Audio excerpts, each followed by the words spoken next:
नमस्कार दोस्तों, आपका स्वागत है ग्रोइंग एकेडमी पे। आज मैं बात करने वाला हूं आरआरबी एनटीपीसी 2019 के कट ऑफ के बारे में। अब तक यानी आज के डेट तक जितना भी पेपर हुआ है और जितने बच्चों से मैंने बात किया है उसके आधार पर मैंने एक कट ऑफ तैयार किया है। ठीक है, तो आज उसी के कट ऑफ के बारे में हम बात करने वाले हैं। ठीक है, इससे पहले अगर आप चैनल पर नए हैं तो चैनल को सब्सक्राइब जरूर करें, क्योंकि जितने बच्चे आप लोग देखते हैं वीडियो को चैनल को सब्सक्राइब नहीं करते, तो प्लीज आप चैनल को सब्सक्राइब करें और बेल आइकन को भी दबाएं ताकि आगे आपको नोटिफिकेशन मिलती रहे। तो चलिए शुरू करते हैं। देखिए, आरआरबी एनटीपीसी 2019 में वैकेंसी कितनी थी, पहले इसके बारे में बात कर लेते हैं। ठीक है, देखिए कट ऑफ किस चीजों पर निर्भर करता है। देखिए कट ऑफ दो चीजों पर निर्भर करता है। पहला, सीट कितना है यानी कितना वैकेंसी है और कितने ज्यादा या कितने कम फॉर्म अप्लाई हुए हैं, इन्हीं दो बातों पे निर्भर करता है मेनली कि कट ऑफ कितना जाने वाला है। देखिए आरआरबी एनटीपीसी 2019 की वैकेंसी के बारे में बात करें तो देखिए टोटल वैकेंसी थी 35,277। टोटल वैकेंसी कितनी थी? 35,277 वैकेंसी थी। देखिए टोटल एप्लीकेशन कितने हुए थे यानी कितने फॉर्म डाले गए थे, तो 1,26,30,885। ठीक है, एक बार आप फिर से ध्यान से सुन ले, टोटल एप्लीकेशन कितना हुआ था? 1,26,30,885 एप्लीकेशन हुए थे, यानी इतने बच्चों ने अप्लाई किया था 35,277 सीट्स के लिए। देखिए कंपटीशन की बात करें तो कंपटीशन है 358 यानी 358 कंपटीशन है पर सीट पे, यानी एक सीट पे 358 बच्चे फाइट कर रहे हैं। ठीक है, एक सीट के लिए 358 बच्चे फाइट कर रहे हैं। ठीक है, तो देखिए ये तो बात हो गई आपकी वैकेंसी के बारे में।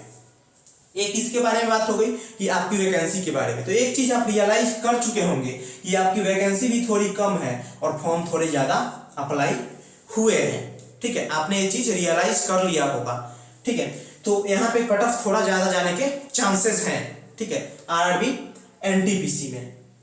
ठीक है, अब बात कर लेते हैं जो बोला गया है रेलवे की तरफ से कि मिनिमम कट ऑफ क्या होना चाहिए, यानी मिनिमम क्या आए। देखिए मिनिमम की बात एक बार कर लेते हैं। आरआरबी एनटीपीसी कैटेगरी है, RRB NTPC minimum qualifying percentage. ठीक है, देखिए मिनिमम क्वालिफाइंग परसेंटेज क्या होता है।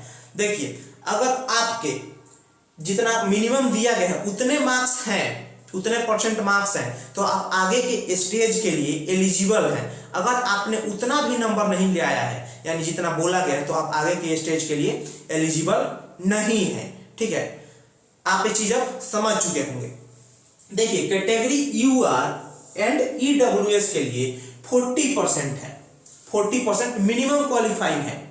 ठीक है, और देखिए ओबीसी ऑब्लिक एससी यानी ओबीसी ऑब्लिक एससी के लिए 30% यानी 30% मिनिमम मार्क्स चाहिए ही चाहिए सेकेंड स्टेज में जाने के लिए। और आगे देखिए एसटी कैटेगरी की बात करें तो 25% यानी 25% बोला गया है आपको मिनिमम मार्क्स चाहिए ही चाहिए आगे के स्टेज के लिए क्वालिफाइंग करने के लिए। ठीक है, तो ये तो हो गई मिनिमम।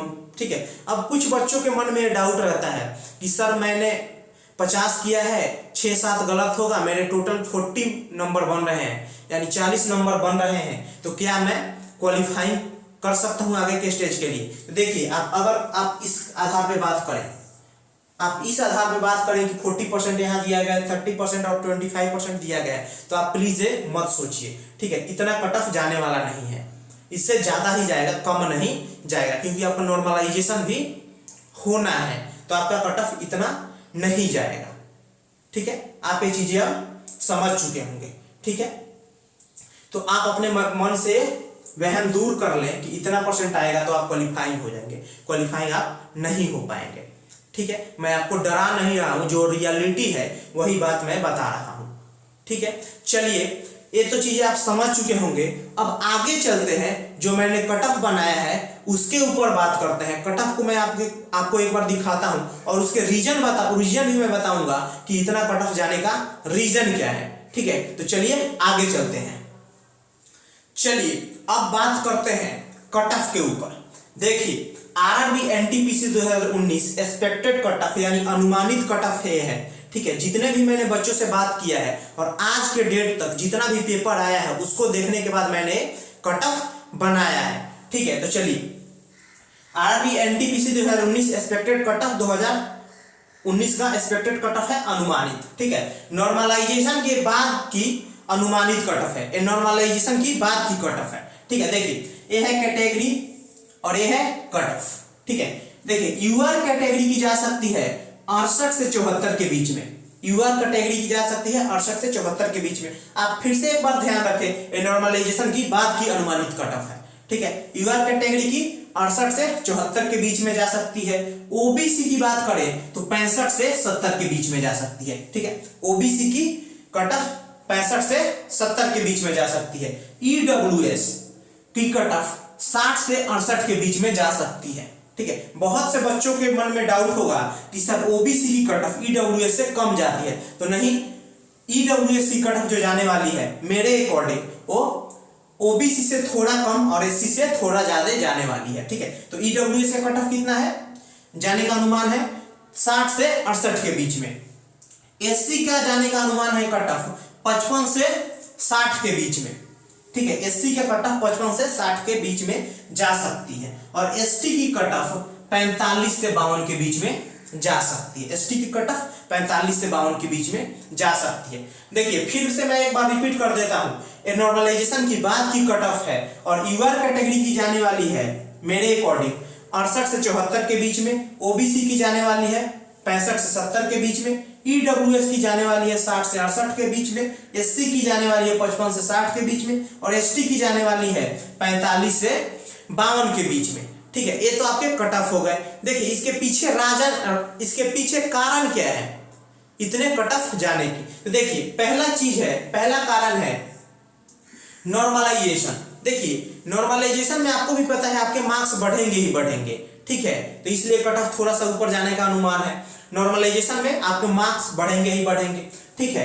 ये दूसरी चीज है 50 से 60% तक ही बच्चे पेपर दे रहे हैं। अगर आपने पेपर दिया होगा, ठीक है, तो पेपर जब आप एग्जामिनेशन हॉल में गए होंगे तो आपको भी लगा होगा कि बहुत से बच्चे पेपर नहीं दे रहे हैं, ठीक है, बहुत से बच्चे पेपर छोड़ रहे हैं। अगर आपने पेपर दिया होगा तो आपने रियलाइज किया होगा। तो 50 से 60% तक बच्चे उपस्थित हो रहे हैं, ठीक है। तो ये रहा, देखिए यहाँ पे बच्चे कम थोड़े दे रहे हैं पेपर, तो कंपटीशन थोड़ा कम रहेगा, ठीक है, कंपटीशन थोड़ा कम रहेगा। ये वो कारण है जिस कारण से आप सेकंड स्टेज के लिए क्वालिफाई कर जाएंगे, ठीक है, कंपटीशन थोड़ा कम रहेगा और नॉर्मलाइजेशन में भी आपके मार्क्स बढ़ेंगे। और तीसरा कारण है, सबसे बड़ा कारण है, क्वेश्चन अभी तक इजी टू मॉडरेट आ रहा है। जितने बच्चों से मैंने बात किया है या जितना भी पेपर मैंने अब तक का हुआ है उसको देख रहा हूं मैं, उससे मुझे लगा कि पेपर हार्ड नहीं आ रहा, पेपर इजी टू मॉडरेट ही आ रहा है, ठीक है, पेपर इजी टू मॉडरेट ही आ रहा है। तो देखिए ये आपके 3 कारण हो गए, ठीक है, कि आप क्यों सेकंड स्टेज के लिए क्वालिफाई कर जाएंगे, ठीक है। देखिए हालांकि इस कट ऑफ में 1-2 नंबर या 4 नंबर ऊपर नीचे हो सकता है, ठीक है, जब मेन कट ऑफ आपका आएगा रेलवे की तरफ से, ठीक है। एक कट ऑफ मैंने सभी जोन का एवरेज मिलाकर बनाया है, ठीक है, यानी सभी जोन का एवरेज मिलाकर मैंने एक कट ऑफ आपको बनाया है, आपके लिए बनाया है, ठीक है। और ये आपके अनुमानित कट ऑफ है, फिर से आपको रिपीट कर दिया मैंने, ठीक है। देखिए अगर इसमें आपको कहीं से भी कुछ समझ ना आया हो, कुछ पूछना हो, तो आप कमेंट बॉक्स में कमेंट करें, ठीक है। अगर आप चैनल पर नए हैं तो चैनल को सब्सक्राइब जरूर करें, क्योंकि जितने लोग आप लोग देखते हैं वीडियो को चैनल को सब्सक्राइब नहीं करते, तो प्लीज आप चैनल को सब्सक्राइब करें, बेल आइकन को भी दबाएं ताकि आगे आपको नोटिफिकेशन मिलती रहे, और वीडियो को ज्यादा से ज्यादा शेयर करें ताकि जिन बच्चों ने पेपर दे दिया है उनको भी एक अनुमान लग जाएगी क्या मैं सेकंड स्टेज के लिए, यानी एक आइडिया लग जाएगी क्या मैं सेकंड स्टेज के लिए क्वालिफाइंग कर सकता हूं या नहीं। और जिन बच्चों का अभी तक पेपर नहीं हुआ है वो ये समझ लें कि मुझे इसके आसपास तक मार्क्स स्कोर करने हैं ताकि मैं सेकंड स्टेज के लिए क्वालिफाई कर जाऊंगा। तो किसी भी माध्यम से हो आप इसको ज्यादा से ज्यादा बच्चों तक पहुंचाएं और वीडियो को लाइक करें, ताकि इससे हमें ये पता लगता है कि आपने इस वीडियो को कितना पसंद किया है, ठीक है, चलिए इस क्लास को यहीं तक रखते हैं, मिलते हैं नेक्स्ट क्लास में। Thank you.